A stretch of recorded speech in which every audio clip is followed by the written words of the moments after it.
Hello friends, how are you all? I hope you guys all are well.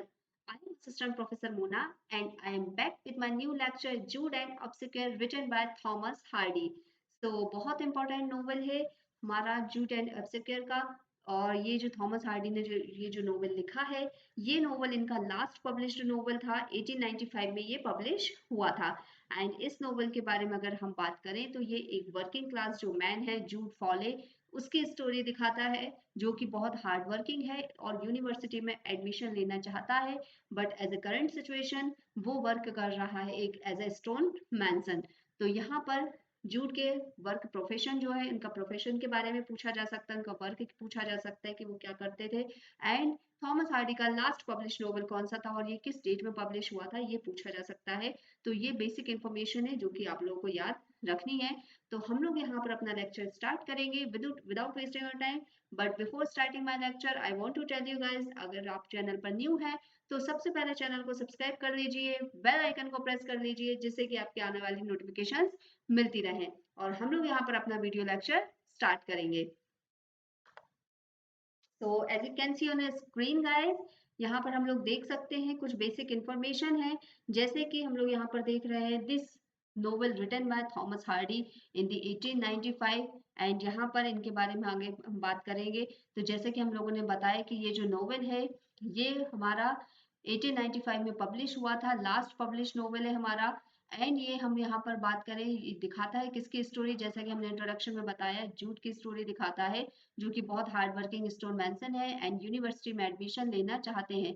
But इनकी life जो होती है बहुत बुरी कंडीशन में आ जाती है। कब? जब ये एर्बेला फर्मर के द्वारा ट्रैप कर लिए जाते हैं एक बैड मैरिज में। एर्बेला फर्मर जो है प्रेग्नेंट होती हैं किसी और से, बट वो यहाँ पर जूड को ट्रैप कर लेती हैं और उनको फंसना होता है इस बैड मैरिज में। और यहाँ पर इन दोनों की शादी जो है बहुत बुरी कंडीशन में चल रही होती है। एर्बेला फर्मर खुद भी इस शादी में खुश नहीं होती हैं। एंड जब वो खुश नहीं होती है तो वो डिसाइड करती हैं कि वो जूड को डाइवोर्स दे देंगी। एंड जूड को वो डाइवोर्स तो दे देती हैं, बट यहाँ पर अब जूड जो है वो आपके यूनिवर्सिटी में अभी भी एडमिशन नहीं ले पाए हैं। एंड अब एंट्री होती है हमारी प्ले की हीरोइन जो कि स्यू ब्राइडहेड है, इनकी एंट्री होती है। एंड जब स्यू ब्राइडहेड की एंट्री होती है तो इनका नेचर भी कैसा दिखाया गया है कि ये अट्रैक्टेड है मिस्टर फ्लिंस्टॉन की तरफ, जो कि इनके ट्यूशन टीचर हैं और बहुत ज़्यादा मैच्योर हैं, इनसे एज में बहुत ज़्यादा बड़े हैं। बट स्यू ब्राइडहेड इनसे शादी कर लेती हैं। तो मिस्टर फ्लिंस्टॉन एंड स्यू ब्राइडहेड की शादी होती है एंड जूड एंड एर्बेला फर्मर की शादी होती है। बट यहाँ पर हम लोग देखते हैं कि ये दोनों ही मैरिजेस जो है वो अच्छी नहीं चल रही होती हैं, बिकॉज स्यू ब्राइडहेड जो है लव मेकिंग या इंटीमेसी को एज ए क्राइम देखती हैं, एज ए शेमफुल थिंग देखती हैं वो उसको, कि ये जो चीज़ है ये बहुत शेमफुल है, इसको नहीं करना चाहिए। और यही एक रीजन होता है कि ये मिस्टर फ्लिस्टॉन से खुद को अटैच नहीं कर पाती है। एंड मिस्टर फ्लिस्टॉन से ये क्या करती हैं, बहुत दूर भागने की कोशिश भी करती रहती हैं। और इसी वजह से इनकी मैरिज जो है वो बहुत खराब चल रही होती है, मिजरेबल कंडीशन में आ गई होती है। और यही एक रीजन रहता है कि स्यू ब्राइडहेड जो है एक दिन क्या करती है, मिस्टर फ्लिस्टॉन को छोड़कर चली जाती हैं। जब स्यू ब्राइडहेड मिस्टर फ्लिस्टॉन को छोड़कर जाती हैं तो वो मिलती है जूड से, और जूड से जब वो मिलती हैं तो धीरे धीरे ये क्या होता है, हमारे प्ले के हीरो और हमारे प्ले की हीरोइन जो है वो एक दूसरे की तरफ अट्रैक्ट हो जाते हैं। एंड ये यहाँ पर साथ में रहना स्टार्ट कर देते हैं। तो हमारी स्टोरी में आगे बढ़ाने से पहले हम लोग यहाँ पर देखेंगे कि ये जो हमारी स्टोरी है ये क्या दिखा रही है। ये स्टोरी क्या दिखा रही है कि एक बैड मैरिज जो होती है वो किस तरीके से आपकी पूरी लाइफ को अफेक्ट कर सकती है। यहाँ पर ये दिखा रही है, दो कपल्स दिखाए गए हैं, एक है हमारा जूड और एर्बेला फर्मल एंड दूसरे हमारे हैं स्यू ब्राइडहेड और मिस्टर फ्लिस्टॉन। एंड यहाँ पर जूड को दिखाया गया है कि वो किस तरीके से एक बुरी कंडीशन में पहुंच जाते हैं just because of bad marriage. चलिए हम लोग आगे देखते हैं। सबसे पहले हम लोग इसके कैरेक्टर्स को देख लेते हैं। तो जैसे कि हम लोगों ने स्टोरी का डिस्कशन में देखा कि जूड फॉले हैं इसके लीड कैरेक्टर, एर्बेला है जो कि इनकी वाइफ होती हैं, स्टीव ब्राइडहेड प्ले की हीरोइन है, मिस्टर फ्लिस्टॉन जो कि इनके ट्यूशन टीचर होते हैं एंड साथ में इनके हस्बैंड भी होते हैं। एंड लिटिल फादर टाइम, ये एक बहुत इंपॉर्टेंट और बहुत इंटरेस्टिंग कैरेक्टर है। हम प्ले की स्टोरी डिस्कस करते हुए इसको देखेंगे। तो आई होप गाइस आप लोगों को स्टोरी में इंटरेस्ट आ रहा होगा, और अगर नहीं भी आ रहा है तो भी आपको स्टोरी पढ़ना है, बिकॉज बहुत सारे कॉम्पिटेटिव एग्जाम में पूछा जाता है। जूड एंड ऑब्सक्योर से रिलेटेड बहुत सारे क्वेश्चंस रेज होते हैं। एंड आप लोग अगर किसी भी एग्जाम में अपेयर हो रहे हैं, जैसे कि आपके केवीएस एनवीएस हो गए, टीजीटी पीजीटी एग्जाम, किसी भी कोई भी स्टेट पीएससी हो गए, कोई भी टीचिंग एग्जाम्स हो गए, या आप सिंपल अगर एमए इंग्लिश लिटरेचर भी कर रहे हैं, तो भी आपके लिए जूड एंड ऑब्सक्योर बहुत इंपॉर्टेंट नोवेल होता है। तो और अगर आप लोग कुछ नहीं भी कर रहे हैं, तब भी स्टोरी है, इंग्लिश लिटरेचर की स्टोरी है, थॉमस हार्डी है, इनको हम वैसे भी पढ़ सकते हैं, सुन सकते हैं। तो बहुत इंपॉर्टेंट नोवेल है, हम लोग आगे इसको डिस्कस करेंगे। एंड सोसाइटी से हमारा रिलेटेड नोवेल है, बिकॉज हम अपनी इंडियन सोसाइटी में भी अगर देखते हैं तो कई बार बैड मैरिजेस जो होती है वो बहुत बुरी तरीके से अफेक्ट करती हैं, एडवर्स इम्पैक्ट डालती है हमारे लाइफ पर। तो यहाँ पर ये इस नोवेल को हम लोग रिलेट कर सकते हैं अपनी नॉर्मल लाइफ से भी। कई बार हम लोगों ने अपने इंडियन सोसाइटी में भी देखा है कि बैड मैरिजेस के इम्पैक्ट क्या होते हैं। तो यहाँ पर भी हम लोग बैड मैरिजेस के इम्पैक्ट ही देखने वाले हैं, उसी पर थॉमस हार्डी ने ये प्ले जो है लिखा है। बट यहाँ पर हम लोग देखेंगे कि हमारे प्ले के जो हीरो हैं, जैसे कि हम लोगों ने बात करी, जूड जो है बैड मैरिज में क्या होते हैं, ये फंस जाते हैं एरबेला फर्मर से। एंड एरबेला फर्मर जो है यहाँ पर क्या करती है एक्चुअली, एरबेला फर्मल से जब ये फंस जाते हैं, तो ये इनकी जो प्लानिंग होती है ना यूनिवर्सिटी में एडमिशन लेने वाली, ये प्लानिंग जो है इनकी पूरी तरीके से फेल हो जाती है। ये यूनिवर्सिटी में एडमिशन नहीं ले पाते हैं। And on the other hand यहाँ पर हम लोग देखते हैं कि स्यू ब्राइटहेड हमारी जो है प्ले की हीरोइन, जैसे कि हम लोगों ने देखा, ये मिस्टर फ्लिस्टॉन से जब शादी कर देती है। एंड मिस्टर फ्लिस्टॉन से जब ये शादी करती है, जो कि उनसे बहुत ज्यादा बड़े भी होते हैं एज में, बट उनके साथ ये खुश नहीं रह पाती हैं, और यहाँ इनकी मैरिज भी जो होती है वो फेल हो जाती है, एंड इनका भी क्या हो जाता है, डाइवोर्स हो जाता है। तो यहाँ पर हमने देखा कि दो कपल्स हैं, दो शादियां हैं, लेकिन दोनों में ही क्या हो गया, डाइवोर्स हो गया है, दोनों ही सेपरेट हो गए हैं। अब यहाँ पर हम आगे देखते हैं कि स्यू ब्राइडहेड जो है वो आगे मिलती है किससे, जूड से। एंड जूड से जब वो मिलती है, तो जूड जो है हमारे प्ले के जो हीरो हैं हमारे, वो भी क्या है, एक बैड मैरिज से निकल कर आए हैं, वो भी डाइवोर्स्ड है। तो ये दोनों जो है एक ही कंडीशन से, एक ही इन्होंने सिचुएशन को फेस किया है, बैड मैरिज को इन्होंने फेस किया है। तो एक दूसरे के वो हम बोलते हैं ना, दुखों को और गमों को शेयर कर सकते हैं, एक जैसी सिचुएशन में है। तो यहाँ पर वही कंडीशन बन जाती है, दोनों ही एक दूसरे के दुखों को समझते हैं, और इस तरीके से दोनों एक दूसरे की तरफ अट्रैक्ट हो जाते हैं और रिलेशनशिप में आ जाते हैं। बट यहाँ पर हम लोग देखेंगे कि जब ये रिलेशनशिप में आते हैं जूड एंड स्यू, तो यहाँ पर ये शादी नहीं करते हैं। इनफैक्ट ये बिना शादी के ही साथ में रहते हैं, और इनके दो बच्चे भी होते हैं। बट जैसे कि आप लोग जानते हैं कि यहाँ पर बिना शादी के इनके जब ये दो बच्चे हुए हैं, तो सोसाइटी में इनका रहना जो है मुश्किल हो गया है, बिकॉज सोसाइटी के रूल्स के अगेंस्ट था ये, कि आप विदाउट मैरिज साथ में नहीं रह सकते हैं।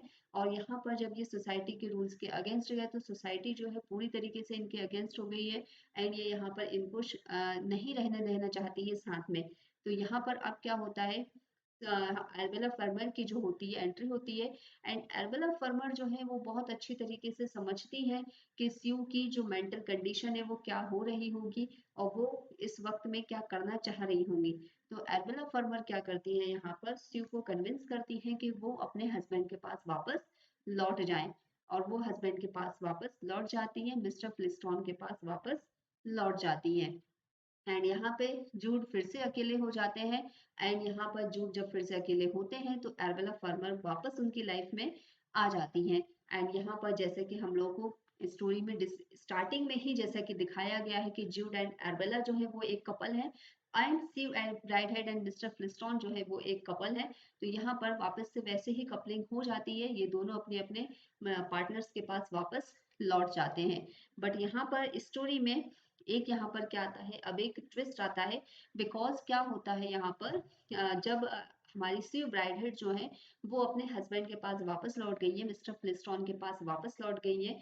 और अब उनके साथ उनके बीच में क्या होता है, इंटीमेसी होती है, लव मेकिंग होती है, और यहाँ से क्या होता है, उनके बच्चे भी होते हैं, एंड वो प्रेग्नेंट हो जाती हैं। बट यहाँ पर अब हम आगे देखते हैं कि जो हमारा एक जो कैरेक्टर था, जो इसकी हम बात कर रहे थे, लिटिल टाइम एक्शन, है ना, ये हमारा, सॉरी, लिटिल फादर टाइम, इसकी हम लोगों ने जो बात करी थी, ये जो हमारा कैरेक्टर था लिटिल फादर टाइम, ये हमारा कैरेक्टर निकल के आता है एंड यहाँ पर ये क्या है आपका एक तरीके से एक सोशली ट्रबल्ड बॉय है लिटिल फादर टाइम। ये पूछा जा सकता है आप लोगों से गाइस कि लिटिल फादर टाइम जो कैरेक्टर है ये कौन सी नोवेल में अपियर हुआ है। तो यहाँ पे आप लोग याद रखेंगे कि लिटिल फादर टाइम जो अपियर हुआ है हमारा ये जूड एंड ऑब्सेक्यर में अपियर हुआ है। एंड यहाँ पर ये लिटिल फादर टाइम को क्या लगता है कि ये जो है मतलब लिटिल फादर टाइम एक ऐसा बच्चा है मतलब कि जो कि सोर्स है एक तरीके से मतलब ये और इसके सिबलिंग्स जो है वो सोर्स है एक तरीके से इनकी फैमिली के जो दुख हैं इनकी फैमिली में जितनी परेशानियां चल रही हैं उनका ये सोर्स है। तो लिटिल फादर टाइम जो है यहाँ पर लिटिल फादर टाइम जो के है वो क्या करते हैं आगे चलकर मर्डर कर देते हैं स्यू के दोनों बच्चों का। अब स्यू के दोनों बच्चे कौन है भाई? स्यू के दोनों बच्चे जो कि जब वो रिलेशनशिप में थी किसके साथ में? जूट के साथ में। तब वो क्या उनके उनसे जो दो बच्चे हुए थे उनके दोनों बच्चों का वो मर्डर कर देते हैं और खुद भी वो खुद भी मर जाते हैं। मतलब लिटिल फादर टाइम जो है ये खुद भी यहाँ पर मर जाते हैं। तो यहाँ पर जब ये मरते हैं तो इन्होंने क्या लिखा था यहाँ पर कि done because we are too many. मतलब यहाँ पर ये जो लाइन है ये आप लोगों को याद रखनी होगी कि इन्होंने क्या लिखा हुआ है यहाँ पर done because we are too many. ठीक है, ये चीज हम लोग को यहाँ पर याद रखनी है। ये जो लाइन लिखी है इन्होंने। तो अब ये लिटिल फादर टाइम की अगर हम बात करें गाइस तो लिटिल फादर टाइम के बारे में हम जो बात कर रहे हैं तो लिटिल फादर टाइम ये वो बच्चा है जो एल्बेला फर्मर से होता है। एंड ये यहाँ पे स्यू के दोनों बच्चों का मर्डर कर देता है। एंड लिखता है done because we are too many. And यहाँ पर जो स्यू ब्राइड हेड जो है जब उनको ये बात पता चलती है वो प्रेग्नेंट है मिस्टर फ्लिंस्टॉन से। जब उनको ये बात पता चलती है तो उनको बहुत ज्यादा दुख होता है कि उनके दोनों बच्चों को जो है मार दिया गया है। एंड स्यू का जो है यहाँ पर क्या होता है जल्दी ही मिसकैरेज हो जाता है। एंड यहाँ पर स्यू जो है वो बहुत ज्यादा दुखी होती है बिकॉज उनके दोनों बच्चे नहीं रहे उनका मिसकैरेज हो गया है। एंड यहाँ पर अगर हम बात करें अब किसके बारे में जूट के बारे में अगर हम बात करते हैं तो जूट के बारे में जब बात की जाती है तो जूट जो है उनको भी बहुत ज्यादा दुख होता है इन सब चीजों से कि मतलब ये सब जो है ये सब क्या हो रहा है ये सब चीजें ठीक नहीं है। एंड जूड जो है वो बहुत ज़्यादा मतलब धीरे-धीरे बहुत ज़्यादा बीमार रहने लगते हैं और जब वो बीमार होते हैं तो बहुत जल्दी ही उनकी भी डेथ हो जाती है।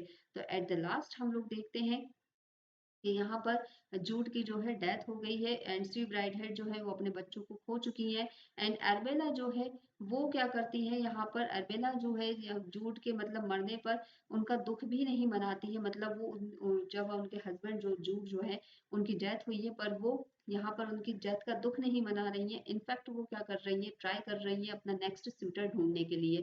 तो ये स्टोरी मतलब एक तरीके से रिलेशंस जो होते हैं ना उनको भी दिखा रही है कि रिलेशंस कितने ज़्यादा खराब हो सकते हैं अगर आप एक बैड मैरिज में ट्रैप्ड हैं तो।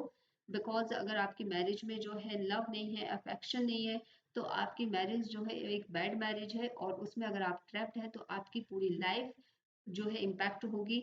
आपके बच्चे जो हैं वो सफ़र करेंगे। तो ये सारी चीज़ें यहाँ पर दिखाई गई हैं।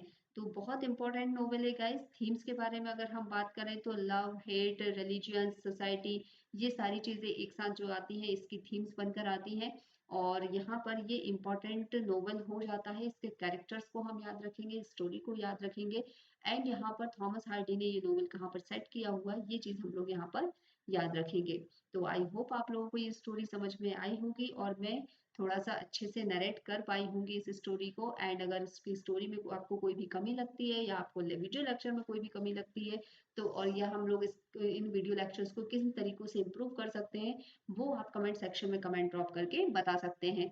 सो गाइज आई होप आप लोगों को ये वीडियो लेक्चर पसंद आया होगा। एंड अगर आप लोगों को ये वीडियो लेक्चर पसंद आया है गाइज तो आप लोग इस वीडियो को शेयर करें लाइक करें एंड चैनल को सब्सक्राइब जरूर करें।